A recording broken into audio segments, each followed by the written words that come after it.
All right. Sorry about that, folks. Should we shut it down so when people watch it on replay, it doesn't start on. All right, cool. We're going to roll. We got 4 people on. Thanks, guys. We're not going to screw you guys over. Thank you for tuning in with us, and we will figure out what we're going to do. Just kind of say what you're doing. Yeah, okay. Recap from the start. All right, so we have our. This is what happens when you don't sleep enough. You do stupid things, and you anyway. We got rice noodles that we're cooking in bone broth. We got bone broth because we had some sick folks in the house last week, and I cooked a lot of bone marrow to make sure that they were getting their protein via the bone broth, as well as fat via the bone marrow. And I like that stuff too, even though I was not sick. Thank you to my girlfriend for helping me not be sick. And okay, so what we're going to do right now is we're going to chop up some chicken that we got from Costco. I had some extra chicken in case we didn't have enough from the carcass, but we do have enough. Probably got about 16 ounces of chicken, which I think is enough to make the chicken and sausage noodles that are going to be so tasty in just a little bit. Show the sausage.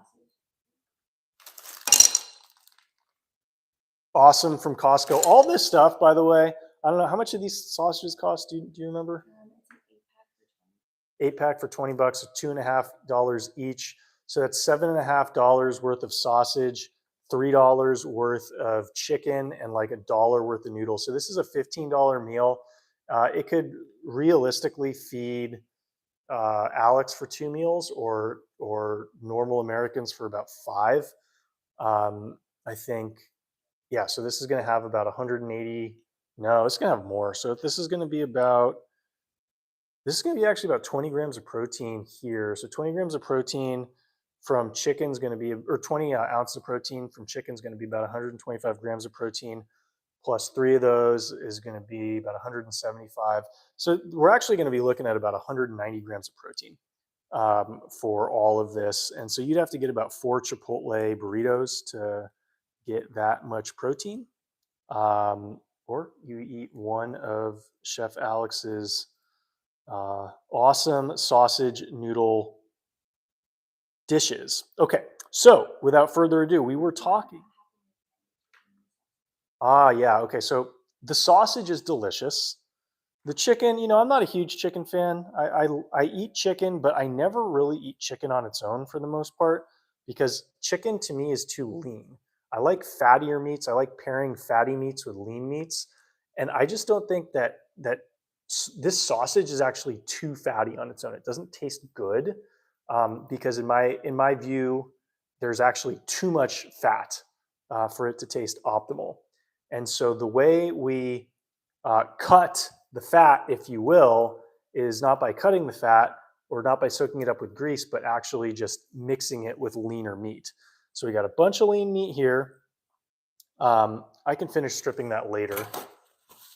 And so what we're going to do right now is we're going to start cooking the sausage. And so we're going to put some extra virgin olive oil on the pan. Oops. And the topic for today is loser fans. So I made a post on Sunday about my experience in the minor leagues. I wasn't expecting that many people to have that many dumb opinions about it, or kind. Thank you. So I was inspired to make this post because I had a conversation with a one-on-one client, a fairly wealthy gentleman who was thinking about getting screwed over. And that is hard for regular people to think about, is like, how would you think you're so lucky if you have so many millions of dollars? How would you think you're so unlucky? But the reality is, the more successful you are, the greater the stakes are for everything that happens to you. And so you will be luckier than the average person, but you'll also be unluckier than the average person, because the magnitude of bad things that happen to you will affect you much greater. If you lose your job and you are making millions of dollars, you've lost millions of dollars from losing your job. Compared to someone who's not a multimillionaire, you will not lose millions of dollars, generally speaking, from losing your job. So the distance that you can fall, or the distance that somebody can push you off of, if you're walking the plank, the corporate plank, is much greater the more successful you are. And so I thought about this. I thought, a lot of people that I played baseball with professionally thought that I got screwed over, right? Because they saw me play, they saw me hit 300 my first year, they saw me play really good defense. Like, they knew that I was a good player. They knew that I was a better player than a lot of the prospects who got playing time ahead of me. Now we're going to slice these sausages. Take an intermission from Alex getting screwed over to slicing some of these beef sausages. And so I thought I'd write about it. I wanted to write about my experience in the minor leagues, why it seemed like I got dealt kind of a bad hand, but also like why I wasn't that bitter about it, because at the end of the day, like a lot of times people will get thrown a life raft, right? I was a late round draft pick. I very easily may not have gotten drafted. But while the Colorado Rockies did bench me behind players who I played better than, they also did give me a chance. And 29 other major league teams did not give me a chance. And so what I was writing about is, so often we think, oh, I got screwed over. We don't think about the only reason that we were even in a position to get screwed over is because somebody gave us a chance. And with that chance, we might have done really, really cool things that we take for granted because we just expect we deserve things, and we're not grateful people. And I know I've certainly been guilty about that. So I wrote about this experience on Twitter, and a lot of people liked it. A lot of baseball people felt that post spoke to them.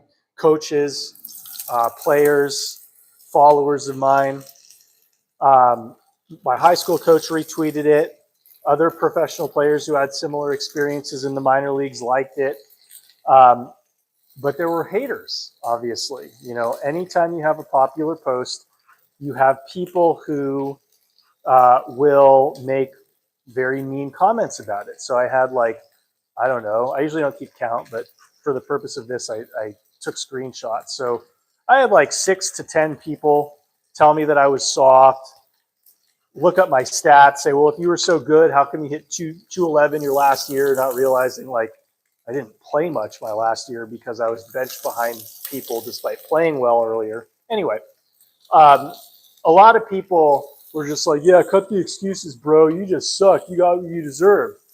And a lot of people might listen to that message and take it to heart. We're going to cut this chicken up right now. This is just going to be a meat medley, by the way, that we're going to be dealing with in this pan. I may have gotten greedy and try to put too much meat in there, but we're just going to make it happen, and we're going to see what happens. So all of these dorks, and you can look at them, they're 50 pounds overweight, double chins, telling me that I'm soft, telling me that I'm making excuses where clearly their entire lives are functions of their own excuses. All these people are making fun of me. All these people are telling me how much I sucked. And all these people are saying I got exactly what I deserved. But then I look deeper into the people who've liked the post beyond people who I knew personally. I saw a big leaguer, a Major League Baseball player, whose baseball card I collected when I was a little kid. I had 9 years experience in the major leagues. He liked the post. Another guy, Gary Gaetti, I had many of this guy's baseball cards. 20 years in the major leagues, 360 something home runs. That guy also liked the post, right? But the craziest guy who liked the post, who I didn't even notice until I was actually writing this story and starting to take these screenshots, the craziest guy who liked this post was actually the manager of the Colorado Rockies at the time that I played for the Rockies, which is crazy because like you could say that I put a mixed message out. You know, I said the Rockies screwed me over, but I also took accountability for like I could have played better. Literally the manager of the major league team, who I never even met personally, liked the post. While all of these losers who were telling me that I got what I deserved, you know, found issue with it. And this is just a great microcosm of how life works. All right, giving this a taste test. This is almost ready to go, actually. Surprisingly, this cooked very quickly, and I'm happy about that. No way. Yeah, you can look. You can look, and got a little bit carried away, so some of the sausages got burned, but whatever. We're going to deal with it. It's not that burned. It'll actually be pretty tasty. And I saw that. When I saw he liked it, I was like, no way. It was also my experience, because I'm like, is that really him? Is that Clint Hurdle? Is that the Clint Hurdle? Because, you know, he's not on Twitter a lot. He doesn't have a verified account. And you look, and it's like, no, this guy's followed by all the baseball guys that I follow. He's got 5,000 something followers. Like, this is legitimately actually Clint Hurdle. And Clint Hurdle was the manager of the big league team when I was in the minors. And so, and, you know, I never had any interaction with him because I wasn't a prospect. And so they just never thought highly enough of me to like have me shake the guy's hand. But yeah, this dude was the big league skip. And so, you know, it just goes to show you that you're always going to have critics.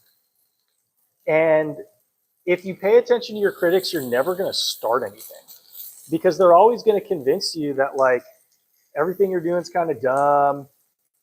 All right, I'm going to take these off the pan now, just because we have a lot of sausages and we want to cook some of that chicken.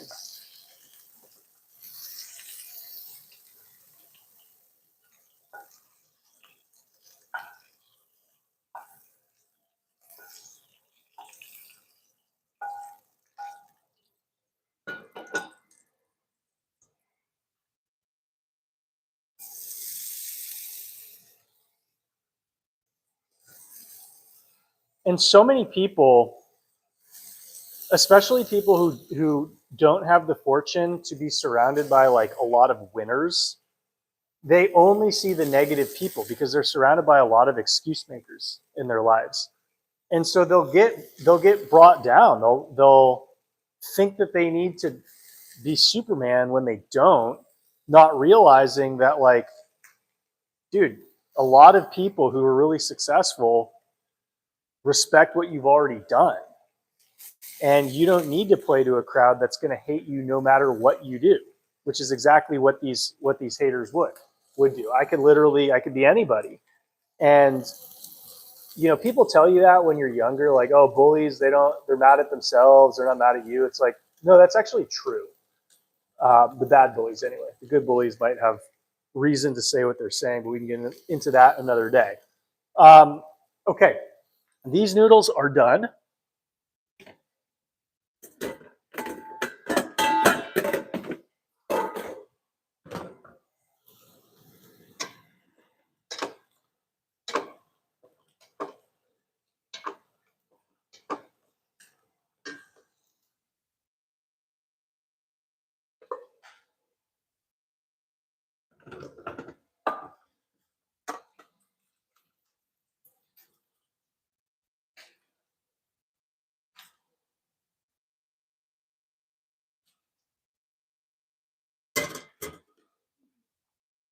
What's up? Oh, yeah. Okay, so the moral of the story is, if you got a good story, share it. Don't worry about these dork losers who tell you that you're a bum. And one of the secrets that I had as a college baseball player, so playing in the SEC was really, really stressful for me because we're playing on the road in front of several thousand people. Baseball is a hard game. So like any mistake that you make, they're going to be on you. They're like on your back, right? There's no hiding. There's no hiding from your mistakes. And so one of the hard parts about playing in the SEC, for me, let's see if this is nice and warm. It is. I'm going to season this a little bit more, actually. What's that? This means more salt. I would add more garlic for everybody, but my girlfriend is allergic to garlic, and our 4-year-old will have issues if I decide to add garlic to the pan. So we're going to add a little bit of olive oil and salt. Just let this cook a little bit more. Oops. So the environments were really hostile, and that was one of the reasons why our coach would like yell aggressively at us in practice, was because he wanted us to be prepared for hostile environments where the people were mean, and they would try to be mean, and they'd try to get under your skin, and they'd feel good if they could get under your skin. And the thing that I learned as a Division I baseball player, as an SEC baseball player, is that you need to have a worldview where the losers are just dead, like they just don't exist. That's tasting better. Okay, I'm good for now. All right, now we're gonna do this hex cloud really isn't, the use case is really not what I'm doing, but we're gonna make it work anyway. I'm gonna be chopping up some garlic, I'm frying some garlic. This is gonna be for personal use because I'm the only person in the household that wants spicy garlic noodles. But I told you guys I was cooking spicy garlic noodles, so I'm gonna cook some damn spicy garlic noodles. They're gonna be tasty. All right. And so, this reminds me of one of my good friend Ryan's favorite stories about me playing against the University of Tennessee, where I struck out, because I struck out a good amount. I played every day, so I was going to strike out, obviously. I struck out, I believe it was my junior year. It might have been my senior year, playing against the University of Tennessee in Knoxville. I think it was my senior year. And a dad was watching the game with his kid. His kid might have been 8 years old. The dad, who knows, 40, something like that. And I struck out, and the dad says to me, I'm number 8. He says, hey, 8, you need to get a better swing. And I just wasn't having it. I wasn't about to take shit from some hick in Knoxville. And so I just looked up at him as he's sitting right next to his kid, and I said, you need to get a job. And I looked him right in the eye, and at that point he realized that the players could chirp back. And I struck a nerve with him because he didn't know what to say, right? Was he actually unemployed? I don't know. But he didn't know how to handle being embarrassed in front of his child. And so if you really want to make dads feel bad, you should embarrass them in front of their children. And especially if you're an athlete playing in a game where a dad is heckling you while sitting next to his kid, absolutely, that is the green light to embarrass that guy in front of his kids. And that's exactly what I did. And for the rest of the game, you could tell that this guy had a bone to pick with me. I almost thought he was going to bring a gun to the game the next day, given how butthurt he seemed that he was for this clearly successful humiliation attempt that I successfully executed. Okay, so what are we doing right now? We are dicing up garlic. The reason we're dicing up garlic is we're going to throw it on the skillet. Ideally, I would have another large pan with the larger lip, but I don't,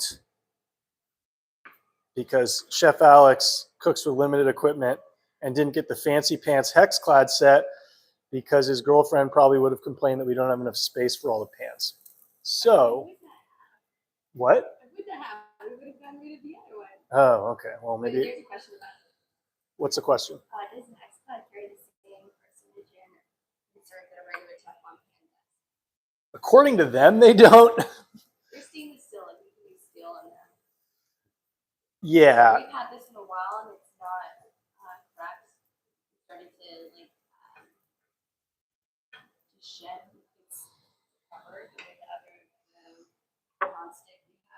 So they say there's not. They're not. I'm always skeptical about any commercial claims ever because, like, yeah, everybody's going to say that their product's the best, right?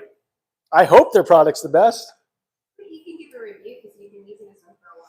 I've not gotten cancer since using the Hexclad pen in the last 9 months. This is true. You talk about the durability. They are durable. Now, one thing we do know is that you're not supposed to leave them accidentally over the flame for 9 hours in a row, which is something that I did do, and the pan is not strong enough to endure this. Okay, so now that we have enough heat to where these are getting browned, what we're actually going to do is pour a little bit of the spicy olive oil there. We're going to add some chicken to this pan.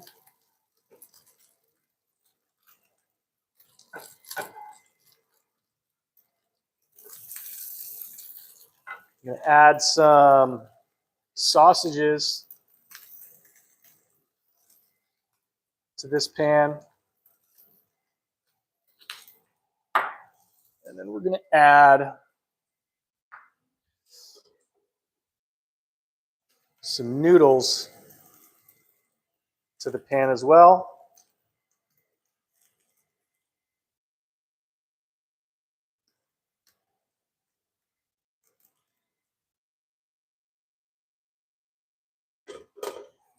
And then we're going to add some spiciness on top. Then we're going to stir, stir, stir.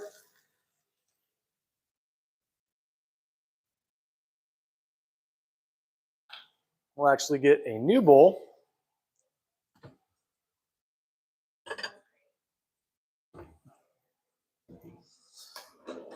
I don't know where the cleaning ladies put the spatulas. This is always a... Oh, great. Okay, so... Again, you should not be doing this on the skillet the way I did it. You should be doing it on a pan with a lip, but that's just... Oh, you can see it better on the skillet? Okay, well, all the things that we do because we want you to see it better. And we didn't have the right equipment. Okay, so this is going to be great. You see with the Hexclad, they advertise that you can put metal on metal. I hope that I'm not just like spreading carcinogens all over my face right now. Okay. All right. Let's see how we did. Let's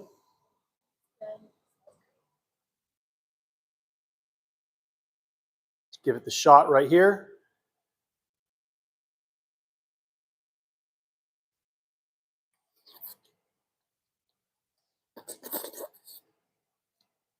Woo!